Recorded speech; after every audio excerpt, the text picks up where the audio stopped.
depois do nome não ter andamento. Nunca. Aí não.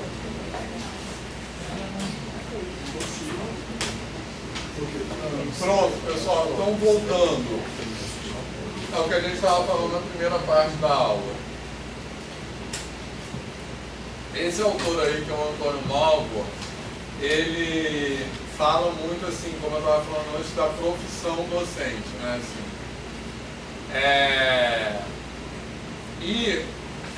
ele fala muito da profissão docente e da formação profissional, né? Assim. Então, para isso, ele compara muito a formação de professores, isso não está nem nesse slide, com a formação dos médicos. E ele compara assim, não querendo dizer que a formação do médico, não querendo dizer que a formação dos médicos é boa, beleza? Mas ele faz uma comparação, porque a formação dos médicos também tem vários problemas que a gente pode discutir, assim, não é o objetivo. Mas ele compara a formação dos professores com a formação dos médicos num aspecto específico, que é a profissionalização, beleza? Então, a profissão de médico é uma profissão muito valorizada socialmente. E a profissão de professor é uma profissão desvalorizada socialmente. Com isso, ele fala que a formação do médico é muito orientada profissionalmente. E a formação do professor é pouco orientada profissionalmente. O que foi isso? Está enchendo o saco de mosquito aqui, está rodando também. Então, isso tem a ver com o que a gente estava falando na primeira parte, que é assim,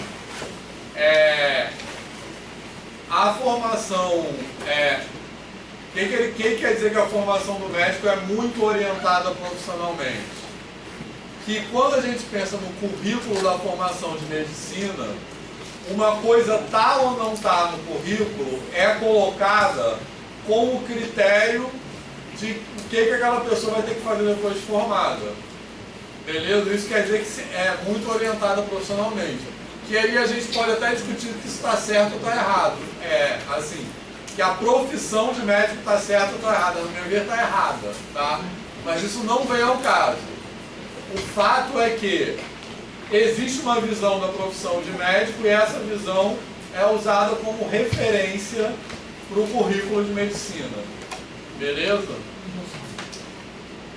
Então você coloca lá, será anatomia, né? A disciplina de anatomia é assim porque existe uma ideia de que a pessoa vai precisar daquilo para exercer a profissão. E no currículo de licenciatura não é assim. Você não pensa a pessoa vai precisar disso para exercer a profissão.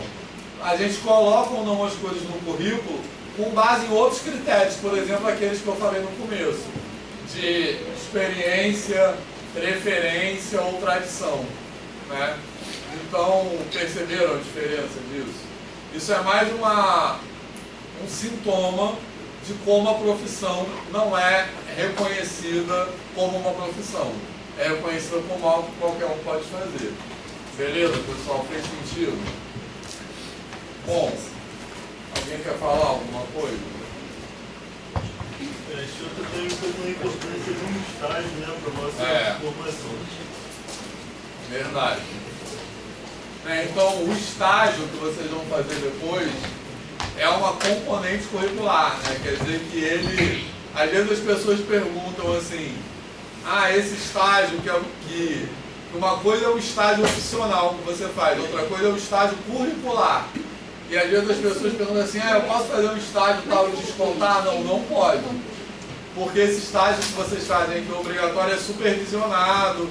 Então, ele tem todo um planejamento, assim como uma disciplina tem um planejamento. Então, por isso que não pode.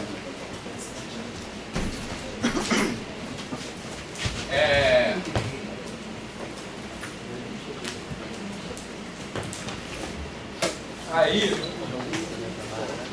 um outro autor que é importante, né, assim, que a gente já mencionou aqui, é o Schumann, que é um autor que fala assim, que a gente tem o conhecimento de conteúdo, que é o conhecimento da disciplina. Tem o conhecimento pedagógico, que é o conhecimento sobre, assim, a educação em si, que é contemplado, teoricamente, nos currículos de licenciatura pelas disciplinas que são oferecidas pela Faculdade de Educação, que também são importantes, como essas, didática, sociologia da educação, etc.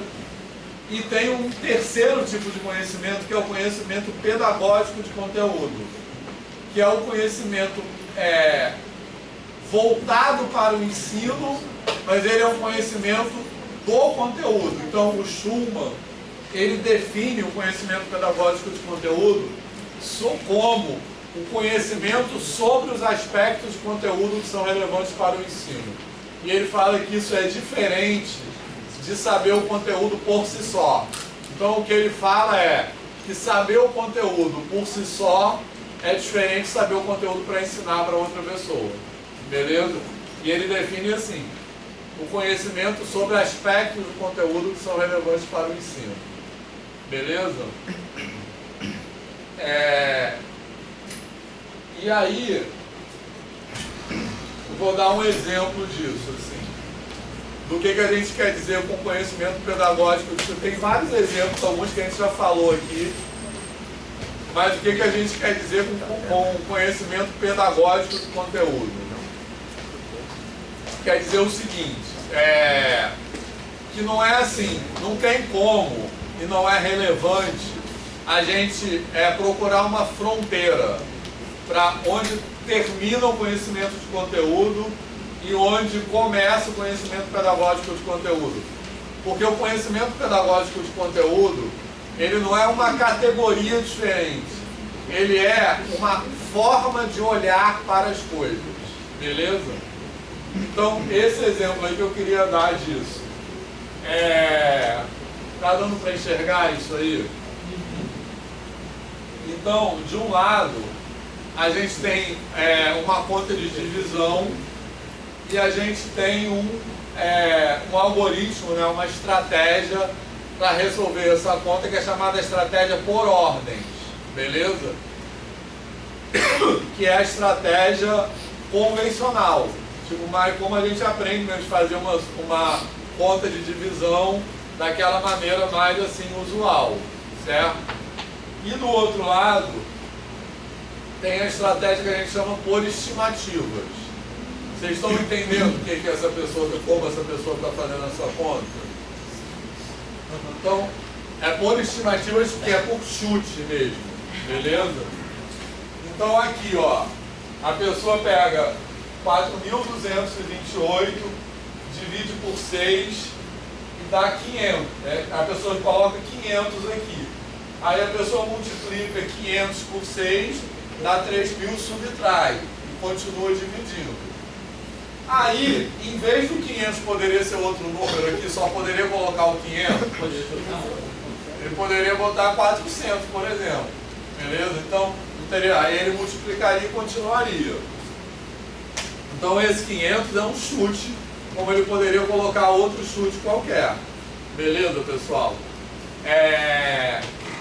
E aí, a gente coloca essa pergunta que está colocada ali. Qual algoritmo para fazer a divisão é melhor? Como vocês responderiam essa pergunta? Qual vocês acham melhor? Melhor é o que o aluno conseguir entender melhor. Então, por exemplo, eu estou fazendo estágio de matemática de sexto ano. Então, ele vem do quinto ano só com uma maneira de pensar. Se eu não me engano, até o quinto ano, né, não sei se é professor específico de matemática, mas normalmente é uma pessoa que fez pedagogia e dá matemática. Então, acho que de certa forma isso atrapalha um pouquinho. A gente vai ter uma aula só sobre isso, mas vai. Porque eu acho que isso atrapalha na questão dessa forma, porque pedagogia não tem como você se especializar em matemática. Então, você só ensina uma forma de aluno. E aí, quando chega no sexto ano, né, aquele professor específico, é muito difícil mostrar sempre outras formas. Isso. Quem mais levantou o braço mesmo? Roberto, eu gosto de fazer primeiro os estimativos porque eu tive experiência com alguns dos alunos do sexto ano e muitas das vezes eles, por consequência também da pandemia, têm muita dificuldade, já tinha dificuldade antes, né, da pandemia, mas isso ficou bem pior. Já tem dificuldade com a multiplicação. Então, como eles estão nessa fase ainda, descobrindo como é que se dá a multiplicação assim, eu prefiro fazer inicialmente por estimativos, porque eles vão fazendo essa conta com base naquilo que eles sabem. Aí, a partir daí eu já generalizo para o caso por ordem, para ser um pouco mais rápido. Perfeito. Mas sem fazer juízo de que um é melhor ou o outro é pior. Fala. Eu falo que eu gosto por estimativa, porque assim, já quando é aluno do nono ano, eles confundem quando tem que, tipo, desce zero, não desce zero, se tem vírgula, não tem vírgula. Eu acho que por estimativa ajuda nisso aí. Porque... Particularmente aqui, quando tem um zero no meio do quociente, que aí confunde, que ele pula, né, assim... Botaria 74. Pode 74, exatamente, fala. Não, eu ia falar isso, eu gosto de estimativa por conta disso. Eu acho que tem menos... É uma regra, você erra tudo. Mais natural, né? Ana Beatriz. Esses dias eu estava numa postagem na internet e era uma conta com como é que é o nome daquela matéria? Que é probabilidade. Era uma conta de probabilidade que precisava fazer uma divisão na conta. E aí alguém no comentário, parecia, sei lá, tem seus 40 e poucos anos, comentou assim, eu não entendi porque botou o zero. Aí o outro lá de baixo, nossa, mas você não sabe fazer contas, você não é meio, tipo assim, quase que chamou a pessoa de burra. Aí é aquela coisa de internet, né? E qualquer um tá ali pra falar o que quiser. Aí o outro já começou a ficar muito nervoso, porque ele chamou meio que o outro burro. Aí eu coloquei lá no comentário pra ele tentar fazer estimativa. Porque a conta era, tipo, o resultado dava 504. Aí eu falei assim, se você multiplicasse aquele número por 54, sem o zero, você percebe que não era tanto? Aí ele respondeu assim pra mim, agora eu já sei como eu faço pra eu aprender a conta do zero, uma coisa que não me ensinaram na escola. Aí eu fiquei, nossa, que toda feliz. Bom, então essa experiência mostra como foi útil para a pessoa pensar pela estimativa, né? Assim, Gabriel. Eu acho que para definir assim o melhor realmente dependeria do contexto, porque para desenvolver o pensamento do aluno, segundo, dá para ver ali um pensamento um pouco mais complexo, que dá para discutir várias coisas dentro de um assunto que a gente considera muitas vezes simples, né? Mecânico. Só que dentro de um contexto do vestibular, por exemplo, é mais esperado que você tenha prática, né? De fazer de forma mais mecânica e não tão aprofundada, porque realmente gera mais tempo. Então acho que sim, admirável, né, ver um pensamento mais desenvolvido para uma coisa que a gente considera assim simples muitas das vezes, obviamente, mas para contexto, né, vestibular seria melhor. Então, eu estou colocando essa pergunta, que algoritmo para a operação você acha melhor? Vocês perceberam que eu botei melhor entre aspas, porque essa pergunta está mal formulada de propósito, tá? Meu objetivo é usar esse exemplo para ilustrar a diferença entre conhecimento de conteúdo por si só e conhecimento pedagógico de conteúdo, beleza? O que eu quero dizer é o seguinte, melhor para quê? Um pouco como o Gabriel está falando. Melhor para quê? Melhor, o que quer dizer melhor como? Assim?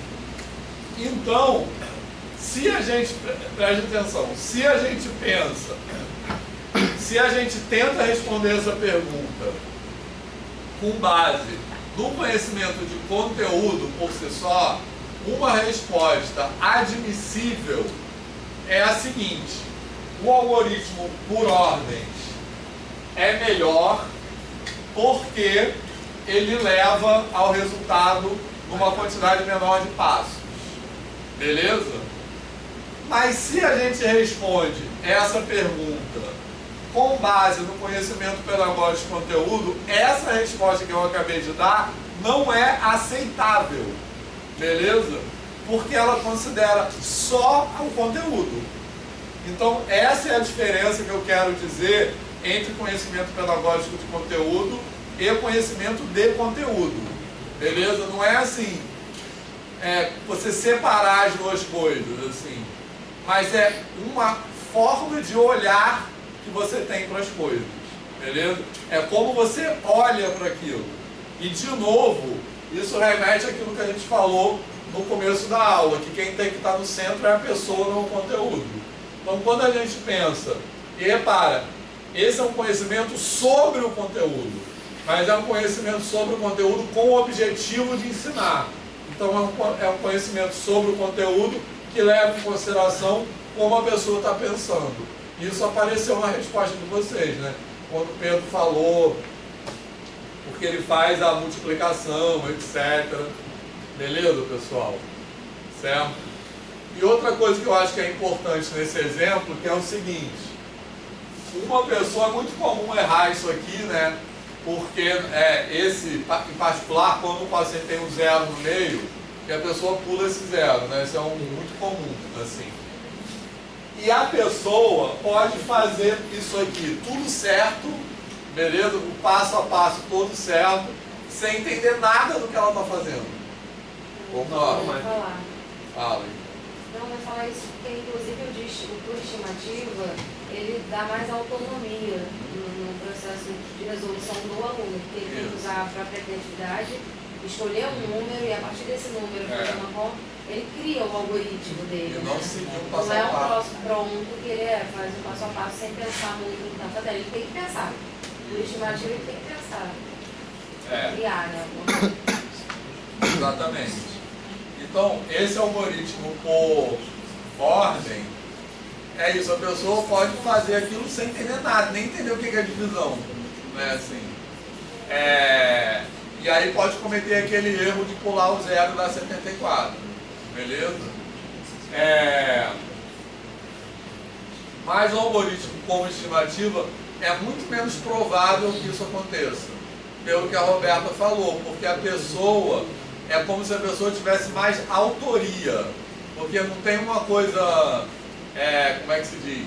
Um roteiro. Fixada, um roteiro, exatamente. A pessoa vai fazendo como ela pensa. Então, é muito mais improvável que a pessoa acerte isso aqui sem saber o que ela está fazendo. Beleza? Então, essa é a diferença entre essas duas maneiras de olhar. E outros exemplos, alguém tem algum outro exemplo? Onde essa diferença entre o soma e subtração. Normalmente é, por exemplo, 98 mais 22. Aí você tira o 2, bota 98 e 6.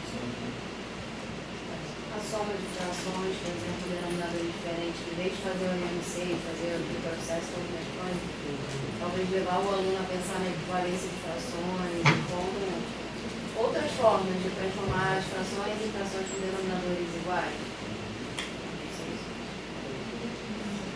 com certeza. A questão da subtração, quando fala aquele famoso, você tem que tirar um e botar um na frente, a pessoa não entende que é uma coisa tipo assim, você está mudando a casa decimal. E o aluno só fala, põe um, por que você põe um? Na verdade é uma soma, você está somando 10. Mas a gente não explica isso, o professor fala, põe na frente do zero, no qualquer número. Isso. Você põe na frente, não é uma soma, né? É muito visto na educação primária, assim, com eles. E quando tem uma conta de subtração, e aí você tem um número de 14 menos 7.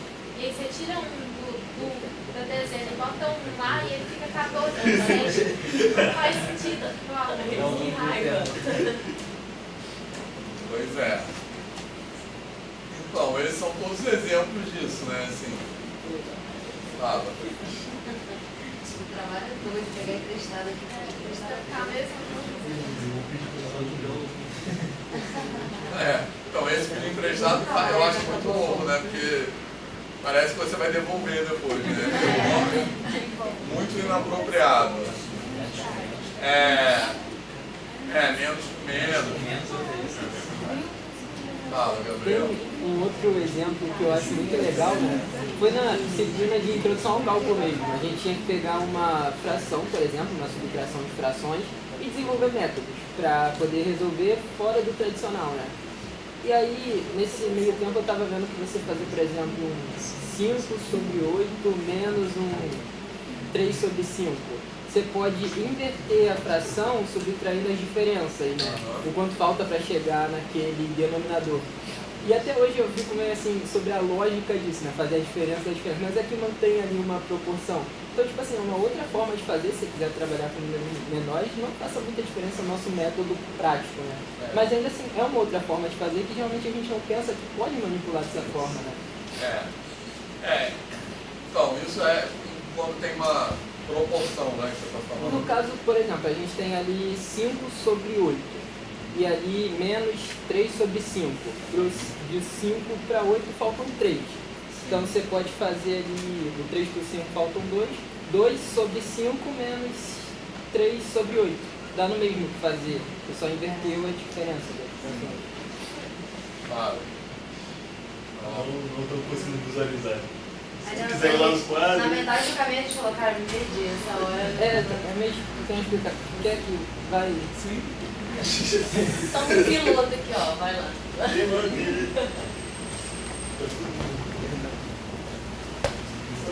Um pouquinho de estar falando besteira agora.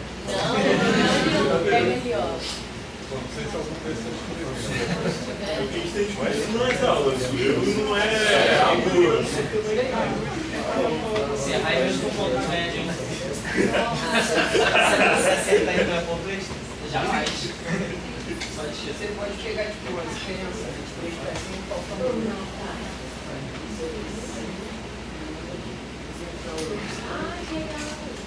Dá no meio.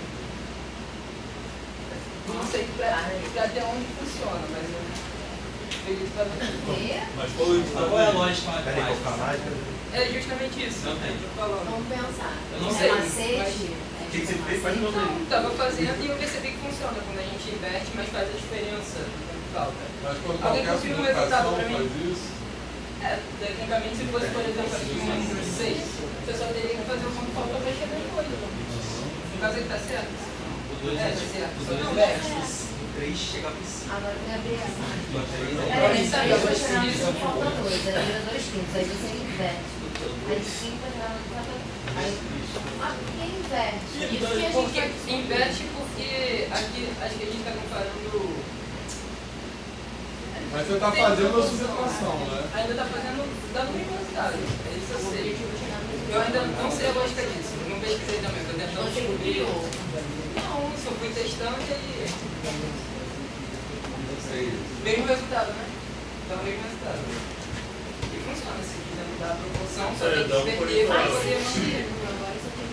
Eu estou tentando descobrir por que funciona. Eu não consegui achar o sentido. Não, Eu não consegui achar o sentido. Ah, eu nem entendi ainda. Eu também entendi. Como é que é, não? Cara, você tem que provar por indução isso aí. Teria por fazer.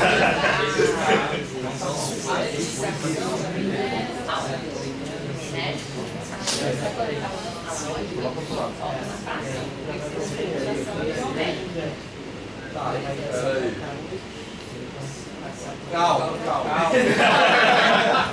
Esses dois vêm da onde? Aqui, quanto que falta de 3 para chegar em 5? Tá. A diferença. Então, esse 2 na verdade é 1 menos 3 quintos. É. E aí aqui falta só. Essas frações são tipo as complementares de complementar. Dá pra chamar complementar de 3 quintos. Só fui pegando lá. Tem uma ideia de explicação aí? Eu tenho. Tem. a gente faz uma probabilidade. Não tem. Se eu complementar, ele gera o mesmo resultado. Mas na outra é 3 oitavos, né? É, Porque ali é onde faltava falta. 5. Pra 8, 6, 7, 8. Aí 3 oitavos. Troca de posição. Porque parece que quando tá Não, mas nessa no 3 sequência. Não. Acontece, funciona. Só que, sabe, tem que entender porque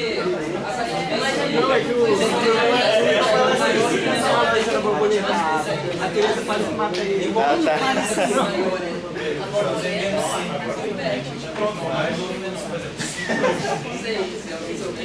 Calcula com complementar certo. Não, olha só, eu entendi. Se você igualar as duas subtrações, vai dar um inteiro igual a 1. E é por isso. Porque 5 oitavos é a mesma coisa que 1 menos É, se 3 você igualar oitavos. 5 oitavos menos 3 quintos, que é o mesmo resultado que você está falando, então é igual. 2 quintos.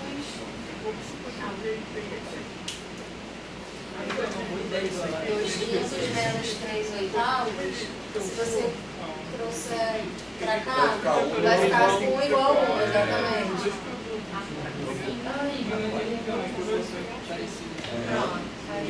É, 1 igual a 1.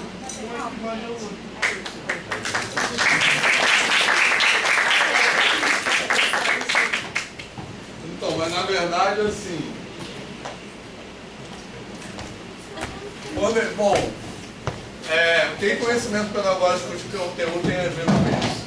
Porque não é só fazer a coisa, você descobriu isso, você viu isso em algum lugar ou você percebeu? Foi na disciplina de introdução ao cálculo, tinha uma subtração de frações.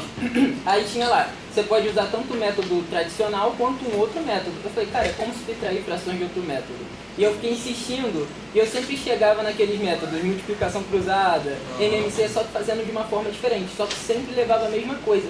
E aí eu ficava olhando para uma fração... Mas você que percebeu isso.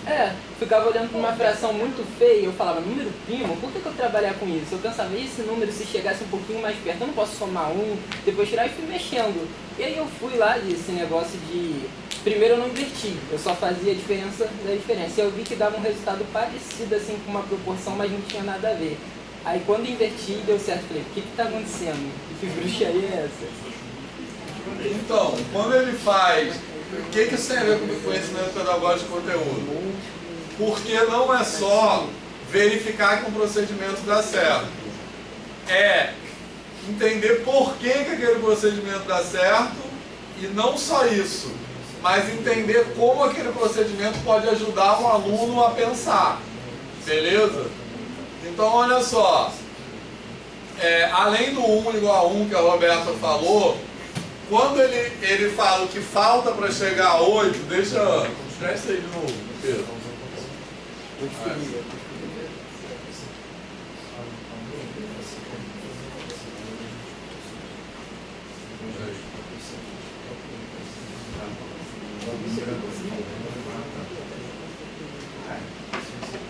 Fala aí uma subtração.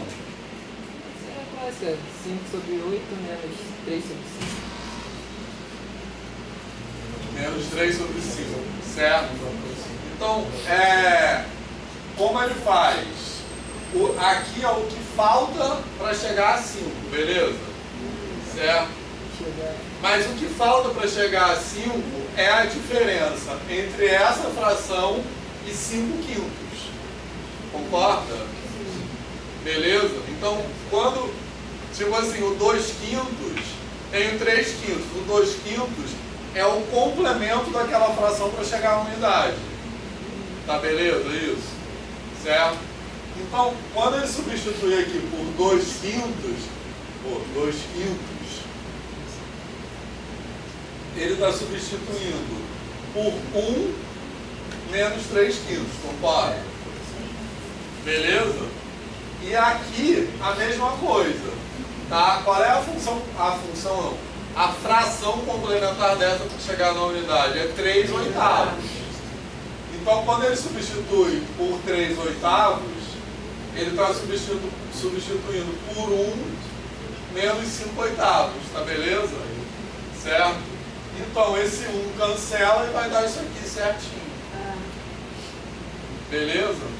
Tá? Então, aqui vai ficar esse 1 aqui, isso aqui vai ficar 1 menos 3 quintos menos 1 mais 5 oitavos. 1 cancela e é isso aí. Isso, exatamente. 5 oitavos menos 3 quintos. E a gente botou com 5 oitavos e 3 quintos, mas dá pra ver que isso vai funcionar sempre. E se eu botar A sobre B e C sobre D, também vai funcionar. Beleza? Então, o quê? Se for maior do que uma unidade, Aí é pra ser próprio. Aí acho que dá certo também. Não, porque é só. Mas assim, a interpretação não é tão bonita como essa. Mas algebricamente vai dar certo, né? Porque você vai fazer a mesma conta e o 1 vai cancelar. Mas aí você não vai trocar, né? Tem uma inversão de sinal. Porque não é o que falta para chegar, né? Assim, não é tão emergente. Se uma for própria e a outra não, será que vai dar certo? Então, aí a gente tem que adaptar o procedimento. Aí a gente tem que testar. Porque aí não é o complemento, a gente está trabalhando com um complemento, é o excedente. Então, aí como você fazer isso quando as duas são impróprias, embora eu não goste desse nome, ou uma é imprópria, a outra não? Sinal negativo. Você pode escrever, no caso, ver parênteses, né? Ficaria o 1 menos o 1 mais a parte. Sinal negativo. Então isso a gente faz geometricamente para mostrar essa modificação. Geometricamente faz isso. Então, isso aí já tem um valor importante, que é que todo mundo ficou pensando sobre isso. Eu fiquei pensando, mas eu falei, poxa, que besteira também, né? Ficar pensando em fração. Só que aí eu falei, nossa, não, é muito bonito isso, assim, tem uma proporção. Eu não tô nem aí se ninguém se importar, né? Checar uma coisa muito óbvia, mas eu acho isso incrível, fração, conforme a gente vai mexendo e ver que dá pra trabalhar com as proporções, né? Por mais que não seja prático, mas é bonito, né? Sim. Então, mas justamente, igual ali, o importante não é ser prático. Porque se a gente for pensar só do ponto de vista do que é prático, a gente está pensando só no conteúdo. Beleza? Então, quando a gente fala qual é melhor, não é só no conteúdo, é naquilo que isso provoca de reflexão. Então, esse exemplo aconteceu isso. Não é uma coisa ser mais prático, é como aquilo vai ajudar a gente a aprender alguma coisa. Exploratório, né? Exatamente. Isso aí. Então, não é só assim. E às vezes a gente... matemática, às vezes a gente pensa nisso, né? A gente vai ensinar para o aluno a maneira mais rápida. E é isso, a maneira mais rápida não é necessariamente a melhor, né? Teve um caso que eu até no jornal no ano passado com uma aluna, tipo, no método de resolução. Pois é. E esse caso dessa aluna, eu não me lembro o que era, para calcular a raiz quadrada. Mas era baseado numa coisa assim, diferença de quadrados, que era... Menor quadrado. Quando você faz n mais 1 ao quadrado, a ideia era essa, que é n mais 1 ao quadrado é n2 mais 2n mais 1.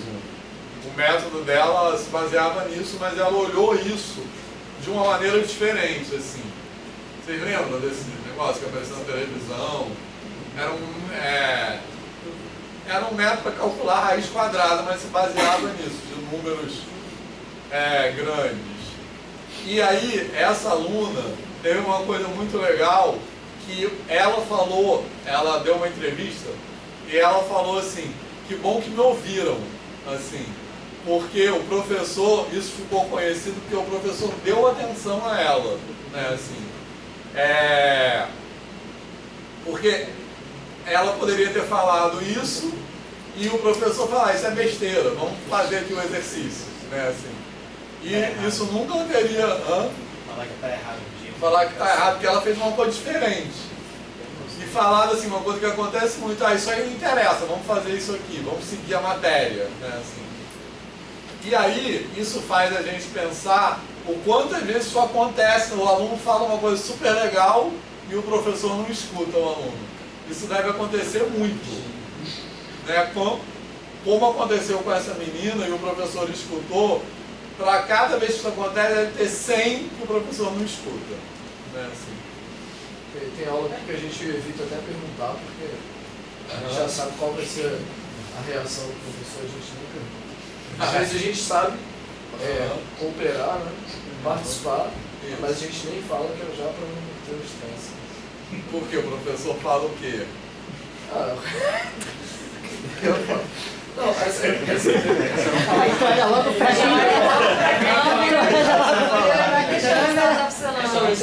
Porque tem uma visão que é assim. Olha só, não, pode falar, mas porque tem uma visão, eu vou te ajudar, eu acho. Porque tem uma visão que é assim, que você tem que seguir no planejamento. Uma coisa é isso, e quando o aluno fala, ele está atrapalhando, porque ele está tirando a aula do rumo, beleza? E uma outra coisa, quando o professor tem medo mesmo do aluno falar uma coisa que ele não saiba. Eu quero comentar essas duas posturas, mas fala. A gente estava vendo ciclo trigonométrico, né? E aí tinha um ângulo, tinha aquela equação de primeiro grau em 45 graus, tu lembra disso? Lembro. Tinha aquela equação que era em 45 graus, a gente não sabia exatamente qual ângulo que é em radiano, que quando está assim, né, em negativo. Aí eu pensei, pô, eu sei que é assim, é 45 graus. Aí eu virei para cá, era menos 45, e aí eu só fiz a subtração, 90 menos 90, se daqui para cá seria 90 menos 45, daqui para cá é 90 mais 45. Aí eu achei o ângulo em radiano, só que eu fiz tudo em radiano. Aí eu falei, aí a professora, tipo assim, quase que ela me crucificou por eu ter encontrado essa outra forma de chegar no radiano. Porque ela usou, eu não lembro o que ela usou, se era aquela relação fundamental, se ela botou seno sobre cosseno. Enfim, ela usou alguma coisa matemática. Eu bati o olho e só fiz a conversão em radiano. Eu somei e pronto. Mas ela quase crucificou como? Ela reclamou, ela falou, ainda bem que eu aceito várias formas de chegar no resultado. Porque a universidade é assim mesmo. Porque a universidade é assim mesmo. O aluno é teimoso, ele quer fazer assim, ele quer fazer do outro jeito. Eu ensino assim, ele quer fazer assim. Ela não aceitou muito bem que eu tenha encontrado uma outra forma. Ela se sentiu incomodada. Não, mas assim, seguiu a aula. Mas é por isso que todo mundo, né, nessa turma evita falar. Porque qualquer coisa que você faz já é tipo assim, pô, não leva então, aí eu falei duas posturas que eu acho que às vezes explicam alguns comportamentos do professor que não quer que o aluno fale, beleza? E eu acho que uma postura é essa, é achar que você tem que seguir no planejamento, tranquilo? Então, existe todo um outro campo da educação que a gente não vai falar, que é teorias de currículo. Eu vou falar uma parada, teorias de currículo acho que é a coisa mais difícil que eu já estudei na minha vida. Assim. E olha que eu já estudei EDP. Eu fiz mestrado nisso, eu estudei análise funcional, é muito difícil. Mas assim, a gente pensar o que é currículo e como o currículo funciona é uma coisa super difícil, porque é muito complexo, né, assim. Mas uma coisa que é importante a gente pensar é o seguinte: currículo é tudo que acontece em sala de aula. Tudo que acontece em sala de aula faz parte do currículo. Então, as coisas que os alunos falam também são currículo. Por que elas são currículo? Porque uma coisa que o aluno fala interfere no bom sentido, no que as outras pessoas estão produzindo de conhecimento. Então, por exemplo, isso que o Lucas falou, rapidinho, isso que o Lucas falou teve um efeito na turma, beleza? Isso, mesmo que a professora não tenha reprimido, digamos assim, isso provocou um efeito na turma. Então isso mudou, de alguma forma, a visão que as pessoas que estavam naquela turma vão ter daquele conteúdo, concorda? Então tudo é currículo e a posição do professor, que eu acho que é mais importante, é reconhecer que o que o aluno fala e incorporar o que o aluno fala na abordagem. Né, assim, fala. Isso me lembra um fato que eu trabalho dando aula já, no ensino médio, com formação de professor, então eu dou aula no segundo ano fundamental. E eu estou ainda na fase de alfabetização desses alunos, né? Então, ensinar a ler, escrever. E uma aluna chegou para mim e perguntou: mas tia, por que a gente tem que aprender a escrever? Aí eu fiz uma aula inteira sobre a história da escrita e a importância da escrita na sociedade. E eu acho que foi interessante para eles porque eles gostaram bastante, com atividades que eu passei, deles criarem sua própria escrita, o seu próprio alfabeto. Ah, mas muito bom. Né? Aí, você é da pedagogia ou não? Não, sou da licenciatura em matemática. Mas você fez normal? Fiz normal. Entendi. Aí você dá aula no Fundamental 1. Isso. Mas continua, e aí? E aí eles gostaram e até alguns já estão desenvolvendo melhor essa parte da escrita. Uhum. Pois é. Então, eu acho que isso é muito determinante. Ela poderia, qual é seu nome mesmo? Caroline. Então, ela poderia ter respondido simplesmente assim, é porque é. Então, olha a oportunidade que ela teria perdido. Então, é exatamente isso.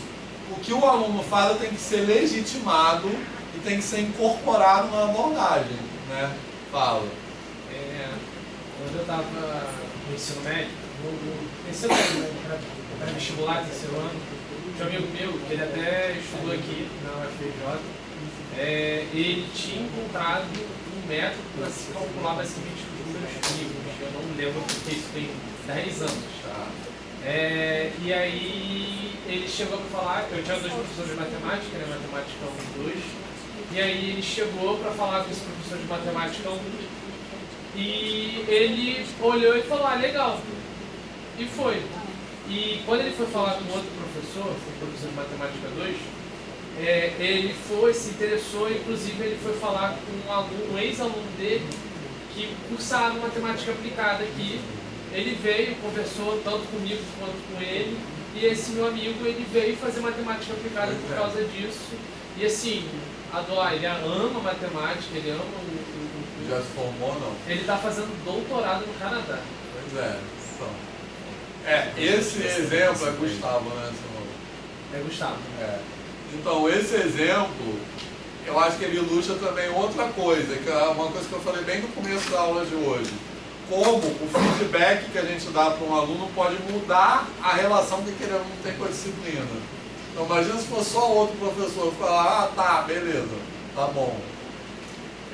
Então, quando a gente dá o feedback para o aluno, não é só pensar, isso que ele pensou poderia estar certo ou errado, não importa. Não é só pensar no conteúdo, é pensar com referência naquela pessoa. Então, o que aquele feedback vai significar para aquela pessoa? Isso que a gente tem que pensar. Né? Uma outra coisa que eu queria dizer em relação ao que o Lucas falou, assim, então acho que vocês nunca devem ser esse professor, tá? Que quando um aluno fala uma coisa, desqualifica o que o aluno falou, ou manda o aluno calar a boca, ou não reconhece, porque eu acho que um motivo para isso é isso, vai tirar a aula do rumo. Tirar a aula do rumo é bom. Beleza? Acho que vocês têm que pensar isso. Eu gosto da aula quando ela fica sem controle, né? Assim, não é verdade? Enfim, embora eu até reclamei um pouco disso, mas eu gosto da aula. Mas é porque ele está muito acostumado com isso, né? Assim, a gente precisa ter flexibilidade para sair do planejamento quando a gente reconhece que essa saída do planejamento está estimulando as pessoas a pensarem nas coisas. Beleza? Isso é um comentário. O segundo comentário é assim, você não saber alguma coisa não tem problema nenhum. Tá? A gente fica muito numa posição de que o professor tem que saber tudo. Primeiro, não existe saber tudo. Tá? A gente nunca acaba de aprender. Assim. Eu dou aula... Eu sou professor há 33 anos, né, e dou aula, por exemplo, cálculo. Uma disciplina que eu já dei muitas vezes nesses 33 anos. E cada vez que eu dou aula de cálculo, eu estou aprendendo alguma coisa nova. Né, assim. Então, primeiro que não existe saber tudo. E o professor que se coloca numa posição de saber tudo, eu acho que ele passa uma imagem ruim para os alunos. Né? Ele passa uma imagem muito distanciada, que eu sou o gênio e vocês estão aí num lugar. E ele passa uma imagem também que alguma hora você vai acabar de saber, e não existe acabar de saber. A gente sempre está aprendendo sempre está aprendendo alguma coisa. E eu acho que, mas aí sobre esses dois comentários, eu acho que a gente como professor, muitos professores têm essa postura porque eles foram formados assim. Então, às vezes, os professores fazem isso achando que isso é a melhor coisa possível, entendeu? Não é porque ele está querendo sacanear, é porque ele acha que assim é o certo. Então, o que a gente tem que pensar qual é a cultura docente na qual a gente tem que ser formado. Tem que ter uma visão crítica sobre essa cultura para sair dessa cultura quando for importante, né? Assim, fez sentido isso? Né? Então, eu acho que em matemática isso é muito forte, né? Essa coisa, isso tem em toda disciplina. Mas em matemática essa coisa de o professor não pode errar é muito forte, né? E não tem nem problema nenhum o professor não errar ou o professor falar que não sabe alguma coisa, né? Ao contrário, isso é bom. Isso que eu ia falar, na verdade, eu acho até bom, porque pelo menos os meus alunos, eles têm muito essa visão de que, nossa, a matemática é difícil e quem sabe é inteligente, quem não sabe é burro. Eles ficam o tempo inteiro, quando alguém erra, falam assim, aí, ó, burro, não sei o quê. Então, tipo assim, quando eu erro, eu faço questão de falar, viu, gente, eu errei, tá vendo aqui, ó, errei, tá vendo que eu errei? Então, quem erra é burro. Então, para eles pensarem que, tipo assim, o erro deles, né, não faz deles menos, nem um pouco. É aquele famoso exemplo mesmo, né? Porque se eles que têm o professor assim como exemplo, o professor também erra, eles, então, meu erro, tudo bem eu errar, né? Uma vez comigo aconteceu há muitos anos atrás, nos primeiros anos, quando eu estava começando a dar aula aqui na UFRJ, aí eu fui dar aula para o curso de especialização, que ainda tem aqui.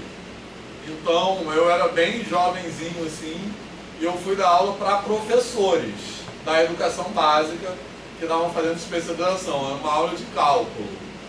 E aí, eu era bem novo assim, aí eu falava, tipo assim, isso aqui eu não sei. Eu falava, mas eu falava assim, ingenuamente, eu falava que eu não sabia mesmo, eu falava, não sei. E aí um dia, aí eu falava, não sei, aí beleza. Aí um dia uma aluna da turma, que era uma professora mais velha que eu, e muito mais experiente que eu na época, ela veio falar comigo assim, você não sabe como é importante você falar nessa turma que você não sabe as coisas.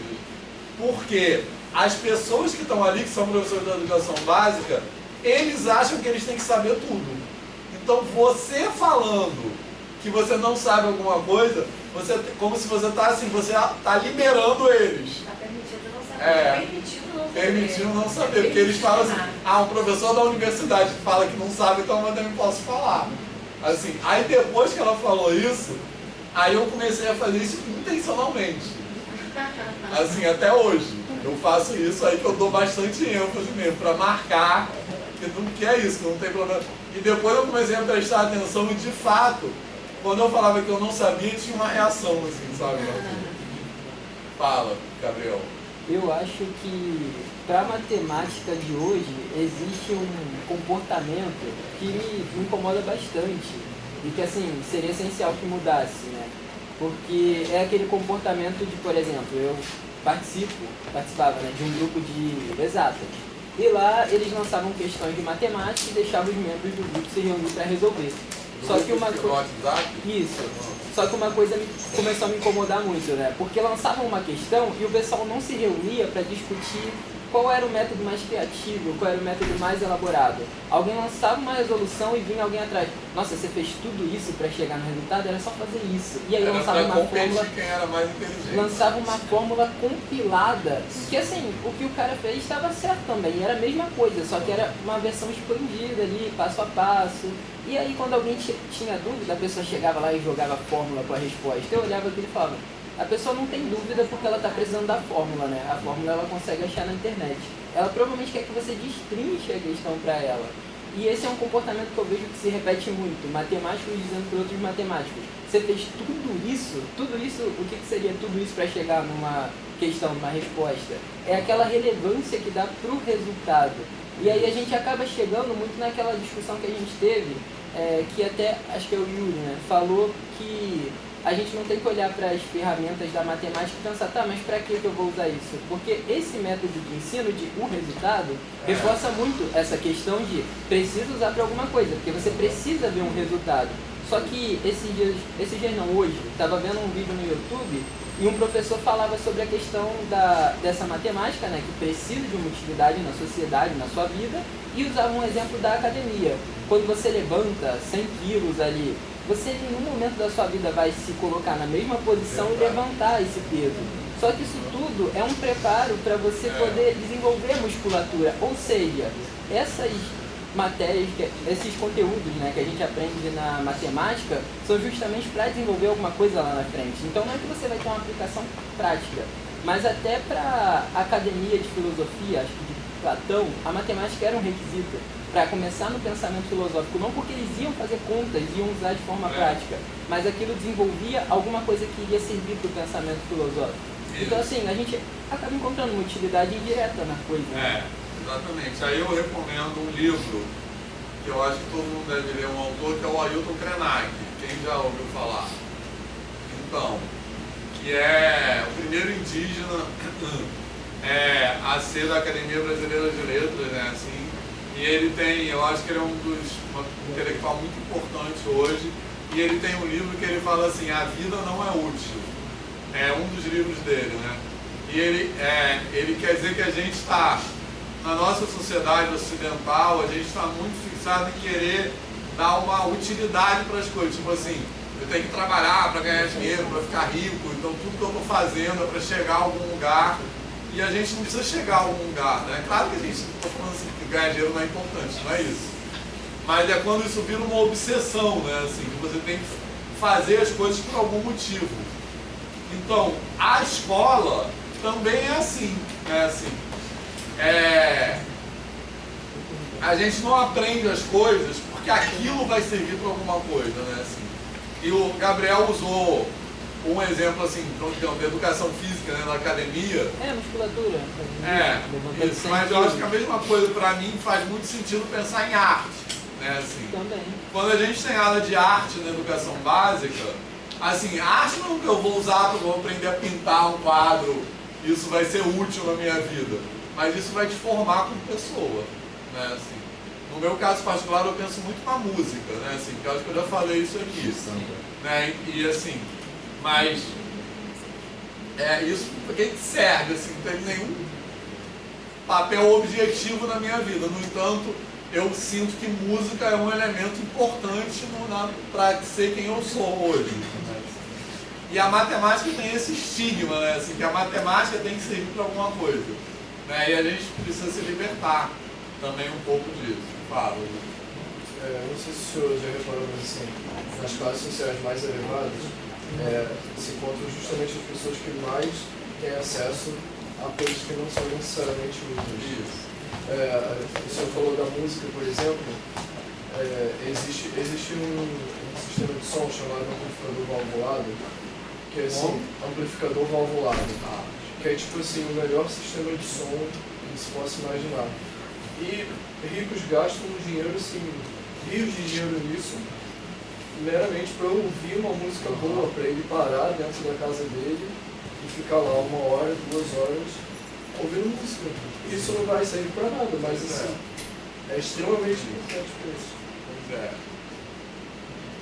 Exatamente. Então, e música, eu acho que todo mundo, quer dizer, todo mundo sei, mas eu acho que é mais fácil reconhecer que é uma coisa que não serve para nada, mas que é importante.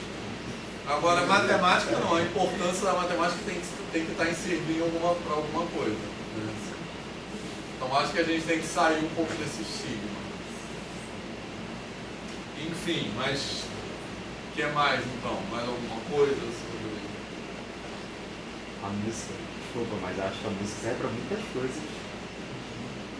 Desenvolver movimento, inteligência. Desenvolver o quê? Movimento, inteligência corporal. Mas o que eu quero dizer é o seguinte, não é que a música não sirva para alguma coisa. Eu acho que para reconhecer a importância da música, as pessoas não precisam ter esse discurso. Sim. E na matemática precisam. Entendeu? Não, eu acho também que a música serve para muita coisa. Mas as pessoas falam, para gostar de música, digamos assim, melhor dizendo, as pessoas gostam de música porque gostam, assim. Mas matemática tem, não, onde é que eu vou usar isso? Entendeu? Eu acho que ainda dentro da questão também pode se aplicar para o dadaísmo, né? Naquele momento que esqueci o nome do cara, pegou uma história e colocou numa exposição. Então, tipo, qual a função ali da arte? A arte precisa ter função? Aí dá para essa perspectiva. Exatamente. E a gente acha que tem que aprender a olhar a matemática por essa perspectiva, né? Assim, um pouco, né? No caso da música, eu tenho consciência que a música, assim, acho que eu já falei, eu escrevo ouvindo música. Eu faço isso sem ouvir música. E assim, e não é uma música assim que o tema da música tem a ver com o tema do que eu estou escrevendo. Mas eu sinto que a música bota o meu cérebro numa vibração que determina a forma que eu estou. Tem sentido? Às vezes eu paro até de escrever. Estou escutando aqui a música fazendo dever. Aí eu vê outra música? Não, essa aqui não dá. Com letra, mas não é a letra, entendeu? Tipo, não sei. É o sentimento. Não é o conteúdo da letra. É a inspiração. E ajuda até a concentrar. Vocês dizem que fala que você ouvir uma música estudando ajuda a ativar uma parte do cérebro. Você vai ser que então, mas na minha cabeça é assim. E às vezes eu escolho a música pensando no tom que eu quero dar para aquilo. Entendeu? Fala. Eu acho que uma coisa que ajudaria nessa questão da matemática foi que o professor falou na aula passada, que ele corrigia as avaliações de acordo com as habilidades e não com a questão de fato, sabe? Eu acho que essa questão de olhar pela habilidade que você consegue conseguindo resolver uma questão é mais importante, né? Ajuda mais o aluno a compreender essa integralidade, utilidade. Né? Isso aí. Pois é, então a gente tem que ser menos pragmático. É isso. Mas o que mais? Você é burro, cara? Não, mas eu tenho um olho. É o quê?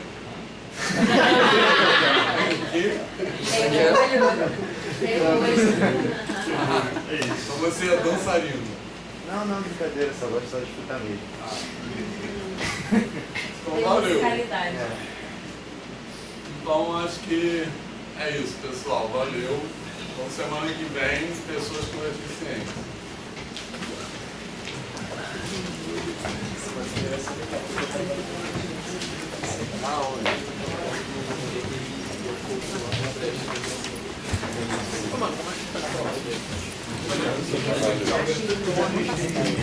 Você acha que foi